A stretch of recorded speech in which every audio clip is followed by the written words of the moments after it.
things just got a whole load worse for Meghan Markle because her sister Samantha ain't going anywhere. People think her kids are fake. They think they're AI. Things just got infinitely worse for Meghan Markle. Her meticulously crafted image, the one of a quiet, compassionate duchess, is not just cracking, it's shattering. And at the epicenter of this seismic collapse is none other than her half-sister. Samantha Markle, a woman long dismissed as a bitter footnote, now emerging with an arsenal of hidden truths that could expose the real story. What if the perfect royal fairy tale wasn't so perfect after all? Whispers from within the palace, combined with bombshells from Hollywood insiders, suggest that Samantha isn't just seeking vengeance. She's holding receipts that threaten to flip Meghan's entire narrative upside down. These aren't just family squabbles anymore. We're talking about photographs, timelines, and raw, undeniable family details that challenge every carefully placed brick in Meghan's public persona. From producers in Los Angeles to palace insiders in London, the fallout could reach the highest levels of power, triggering a saga of loyalty, betrayal, and explosive revelations that even Meghan herself can't control. And trust me, the most jaw-dropping twist is still to come.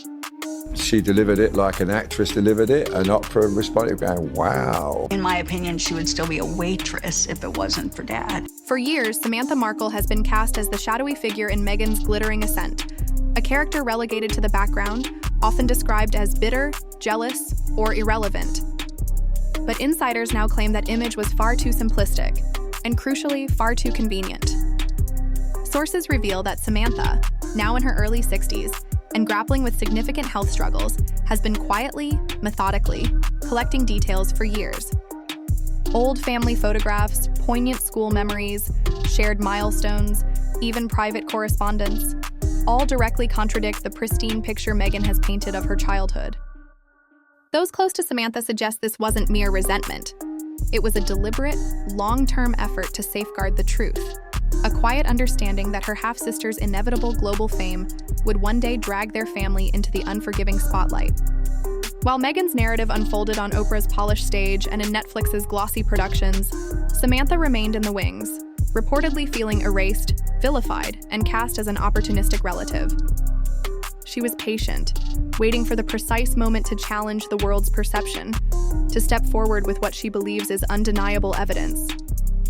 That moment, sources confirm, has decisively arrived.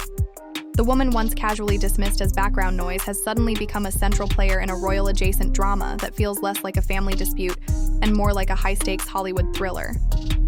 Yet, as gripping as her emergence is, the real storm begins not with Samantha's determination to speak, but with the specific, potent claims she's now bringing to light. Because what she reveals next touches on Meghan's most famous interview, and it may change absolutely everything we thought we knew. Silence everybody and just produce a DNA sample. I do believe because there are no delivery certificates. When Meghan sat down with Oprah in that headline-grabbing interview, one line resonated with millions of viewers. She described herself as having grown up as an only child. It was an emotional, powerful statement, painting her as someone who navigated the world without siblings or essential family support. But sources say that single claim may have inadvertently opened the door to one of her biggest controversies yet. Insiders close to Samantha insist Meghan's words callously brushed aside years of shared family moments that unequivocally prove otherwise. Photographs spanning birthdays, graduations, and countless everyday milestones reportedly show the sisters together, well into their adulthood. One particularly damning image from 2008, frequently cited by insiders, places Meghan at Samantha's college graduation, a full 2 decades after Meghan suggested their paths had diverged. People familiar with the family vividly recall Samantha driving Meghan to school, patiently helping with homework, and even tagging along on shopping trips. These intimate details simply do not align with the narrative of isolation Meghan presented on global television. Critics argue this blatant contradiction has significantly weakened her credibility. While defenders claim Meghan might have been speaking about feeling emotionally like an only child, the optics remain undeniably damaging. The contrast is sharp. Meghan's tearful words about profound loneliness versus a mountain of receipts suggesting regular, ongoing family ties. For Samantha, insiders suggest this Oprah moment was the absolute breaking point. The interview wasn't just a story being told. It was history being rewritten in real time, and Samantha feared her fundamental role in Meghan's life was being systematically erased. That profound frustration, sources suggest, transformed into an unshakable determination, fueling her decision to bring forward evidence she believes the world can no longer ignore. But what started as a messy family feud quickly escalated into something far darker. And insiders say Samantha Markle became the unexpected target of a storm she never truly saw coming. I grew up as an only child, which everyone who grew up around me knows. I would have loved to have had siblings. That's why I'm so excited to be pregnant, so that Archie has someone. Meghan Markle likely spent time with Prince Andrew and Jeffrey Epstein before she even met Prince Harry. After Meghan's blockbuster interviews aired worldwide, sources claim Samantha was mercilessly bombarded by truly disturbing messages from what many describe as Meghan's most aggressive online supporters. These were not the usual critical comments that come with public attention. Insiders suggest the threats were chillingly violent, shockingly graphic, and frighteningly specific. Sources detail mentions of acid attacks, threats so severe they forced Samantha to move homes, and coordinated harassment campaigns that appeared meticulously designed to break her down emotionally and socially. Court documents reportedly reference insidious attempts to tamper with her public records, attempting to paint her as some horrible, abusive individual in what observers describe as a calculated, full-scale effort to dismantle her reputation. Behind the sensational headlines, insiders reveal Samantha was left profoundly shaken, struggling to comprehend how simply defending her side of the family story could trigger such dangerous, organized fallout. What truly alarmed many close to the situation was not just the sheer intensity of the harassment, but the chilling organization behind it. Sources claim this wasn't the haphazard work of random internet trolls, but rather sophisticated groups working in unsettling unison, amplifying malicious hashtags and spreading doctored images in ways that felt like a full-scale campaign. For Samantha, who already navigated significant health struggles, this relentless wave of online hostility tragically transformed a personal dispute into an urgent battle for her very safety. Yet, instead of silencing her, insiders say the threats ironically fueled her determination to speak louder, reframing herself not as the villain in Meghan's tale, but as a survivor of targeted, relentless intimidation. And just as the harassment reached its fever pitch, a new chapter brutally unfolded when Meghan and Harry inked their massive Netflix deal, an event that would inevitably catapult the entire feud onto an even bigger, more unforgiving global stage, with Samantha caught directly in the unforgiving spotlight. Listen, I brought Meghan Markle, whatever her name is, to my Deal or No Deal celebrity golf tournament. They want to hide their secrets, and I just love digging away to find out what they don't want us to know. When Meghan and Harry triumphantly signed their multi-million DMN dollar Netflix deal, it was confidently marketed as their chance to finally tell their story on their own terms. But insiders reveal the subsequent documentary didn't merely amplify Meghan's voice. It deliberately dragged Samantha directly into the global spotlight. Sources point to a particularly explosive moment when Christopher Boozy, a tech entrepreneur and vocal Meghan loyalist, brazenly labeled Samantha as part of a so-called hate group. The portrayal painted her as a dangerous online agitator, a striking, almost absurd contrast to the reality of a 60-year-old woman navigating significant health challenges. Critics argue the optics of this portrayal profoundly backfired. Instead of making Meghan appear as a victim of harassment, the scenes left countless viewers questioning why such a vulnerable figure was being framed as a genuine, active threat. Insiders suggest Samantha viewed the documentary as the final, unforgivable straw. For years, she had quietly pushed back against Meghan's claims, but the Netflix series broadcast her name and image to hundreds of millions, aggressively reinforcing the malicious narrative that she was a malicious figure. Sources say this not only fueled the public's hostility toward her, but also galvanized her stronger, more profound motivation to defend herself and her long-held reputation. The bitter irony, according to keen observers, is that the very project meticulously designed to strengthen Meghan's global brand ended up giving Samantha more visibility and unexpected credibility than ever before. And with that newfound visibility came a renewed, unwavering determination to challenge Meghan's entire fabricated version of events. Yet, just as the Netflix fallout was dramatically unfolding, another powerful family voice stepped into the chaos, adding yet another layer of complexity. This time it was Meghan's own father, Thomas Markle, who had his own set of jaw-dropping revelations to share. She was one of my Deal or No Deal girls that were, she was a caddy for all of my celebrities. Harry, being a simple soul, has easily changed to suit Meghan's agenda. It is interesting how she's exposing her as a yacht girl, someone who was paid off by rich men to go and hang out. Just when the spotlight seemed fixed squarely on Meghan and Samantha, insiders confirm that Meghan's father, Thomas Markle, reignited the family drama with blunt, unfiltered revelations that cut straight through her carefully polished narrative. I think she's taking advantage of a very weakened man and getting him to say things that you just shouldn't be saying on television. Sources claim Thomas has been openly, consistently critical of his daughter's media image, brazenly calling it fake and inauthentic, words that profoundly shocked even longtime royal watchers. According to those intimately close to him, he has repeatedly emphasized that Meghan's portrayal of a lonely, struggling childhood simply does not align with the comfortable lifestyle he diligently provided. Insiders point out that Thomas specifically highlighted details like frequent family dinners at upscale, famous restaurants such as Musso and Frank, vividly describing outings that starkly challenge Meghan's story of eating alone or subsisting on mere TV dinners. Observers note that this direct contradiction strikes at the very heart of Meghan's brand, which often strategically leans on themes of hardship and resilience.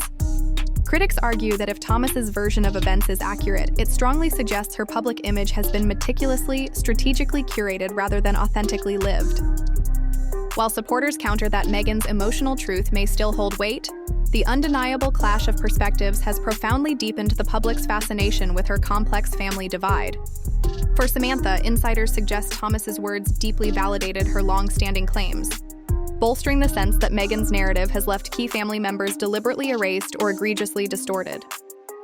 And for viewers, the powerful involvement of their father transformed what had been framed as a mere sibling rivalry into a multi-generational rift with no easy, clean resolution. Yet, as explosive as Thomas's comments were, they were soon overshadowed by an even more controversial subject, one that has hauntingly followed Meghan since the day her pregnancies became headline news. I don't like to say it, but I gotta say it. I don't know of anybody that cold to do this. Yeah, well, it's as if Meghan is now trying to turn your own daughter against you. Right. Among all the swirling controversies around Meghan Markle, few have been as persistent or as explosively debated as the whispers concerning her pregnancies. Insiders say speculation reignited with ferocity after a resurfaced hospital video, where Meghan was seen dancing and moving in ways that fueled renewed, intense scrutiny. Sources claim online commentators, acting like forensic experts, pointed out specific details they found unusual, the bump appearing too high, too firm, or shifting in ways that simply didn't seem natural. While most readily dismiss these theories as wild, conspiracy-driven nonsense, astute observers note that the optics alone have been undeniably damaging, ensuring Meghan's name remains tied to these bizarre rumors long after the original moments passed. Palace insiders, according to reliable reports, were said to be deeply unsettled by how the footage was received, with one source even describing the public display as classless and tragic, behind tightly closed doors. For Meghan, the relentless persistence of this theory powerfully illustrates the unique, suffocating scrutiny she faces, where every single gesture becomes fodder for a relentless public debate and speculation.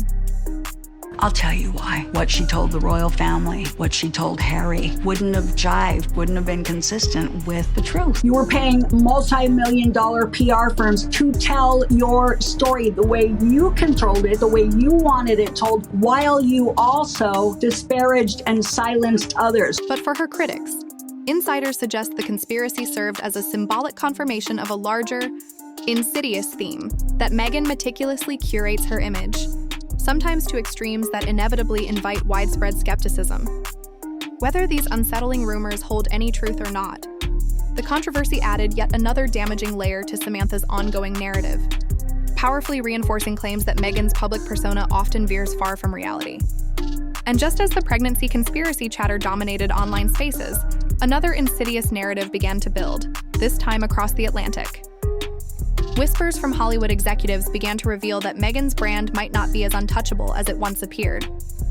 I mean, her father is recovering from a stroke, literally about a 3-hour drive. I mean, could you believe that? She doesn't have a father. People familiar with the family recall Samantha driving Meghan to school, helping with homework, and even Someday Meghan's going to realize that she's obviously missing out on a really good, tight-knit family. I mean, we're all still together all the time, no matter what. At first, Meghan's audacious leap into Hollywood seemed absolutely unstoppable. A globally recognized name, a prestigious royal title, and a lucrative Netflix contract collectively promised to make her one of the industry's most bankable, sought-after stars. But insiders say the initial buzz has rapidly begun to cool, and powerful studios are growing noticeably hesitant. Sources claim her much-hyped Netflix cooking series failed to break into weekly charts, falling significantly short of the kind of cultural moment the streamer had so desperately hoped for. Industry observers suggest that executives are now quietly taking a cautious step back, waiting to see how Meghan's public image weathers the rapidly growing storm of family drama and unrelenting online backlash before daring to commit to new, expensive projects. And when you're pregnant, there's not a pillow under your skirt. And there's live footage of her walking towards camera with her abdomen swaying left to right in a black and white checkered dress. I think she's taking advantage of a very weakened man and getting him to say things that you just shouldn't be saying on television. Insiders even whisper that Prince Harry is shrewdly choosing to distance himself from some of Meghan's more questionable career decisions, preferring instead to focus on his own ventures. A subtle but significant move that has sparked intense speculation about underlying tensions behind the scenes. Critics argue this cooling reception is a potent sign that Meghan's brand, once powerfully fueled by sympathy and glamour, may be quickly losing traction in a cutthroat industry that moves with ruthless speed when momentum fades. While supporters counter that Hollywood always plays a long game and that Meghan still commands enormous global recognition, the very uncertainty itself is profoundly telling. For Samantha's camp, insiders suggest this dramatic shift feels like undeniable proof that Meghan's narrative simply isn't resonating as strongly as it once did. And while Hollywood hesitates, another set of eyes is watching with far more interest. The royal family, who, according to palace sources, may be quietly, perhaps even gleefully, reveling in Meghan's ongoing unraveling image. So all of the pictures, my point is, out there were inconsistent with the idea of a real pregnancy. I don't think anybody at Netflix could have seen the show before it went out, because it's not entertainment, it's not edifying in any way. It's really, really bizarre. Behind palace walls, insiders say Meghan's escalating drama is being watched with a potent mix of fascination and quiet, undeniable satisfaction. For years, royal aides reportedly warned that her unconventional approach to media and her contentious family relationships could catastrophically backfire. And now, sources claim those stark predictions are playing out in excruciating real time. According to reliable reports, senior figures within the royal family remain deeply, steadfastly reluctant to reconcile, fearing that any private interaction could be ruthlessly spun into the next damaging headline or sensational documentary moment. Observers note that this deep-seated mistrust has solidified Meghan's isolation, leaving her increasingly reliant on Hollywood connections that now appear to be visibly wavering. And I travelled the world with him, and I did really enjoy working with him. But, now I really don't care if I ever see him again, because the way he's behaved towards the king and our queen and his brother and his sister-in-law is appalling. For Samantha, insiders suggest this unfolding situation is nothing short of vindication. Her persistence is no longer dismissed as mere bitterness. It is now recognized as a powerful, legitimate challenge to Meghan's tightly managed, carefully constructed image. And for astute palace watchers, the entire dynamic feels almost Shakespearean. A meticulously constructed narrative beginning its inevitable crumble under the immense weight of receipts, glaring contradictions, and persistent family voices who simply refuse to stay silent. Whether Meghan miraculously manages to rebuild her fractured brand or faces a continued irreversible decline, one thing is chillingly clear. The family drama she so desperately tried to control has metastasized into a global spectacle far bigger, far more explosive than she ever could have imagined. And as truly shocking as these revelations are, the story is far from over. If you thought this breakdown was wild, wait until you see what we uncovered last time. It connects directly to everything you just heard and makes the picture even more explosive. So don't miss it. You're watching Star Spotlight, where the truth behind the headlines always shines brighter.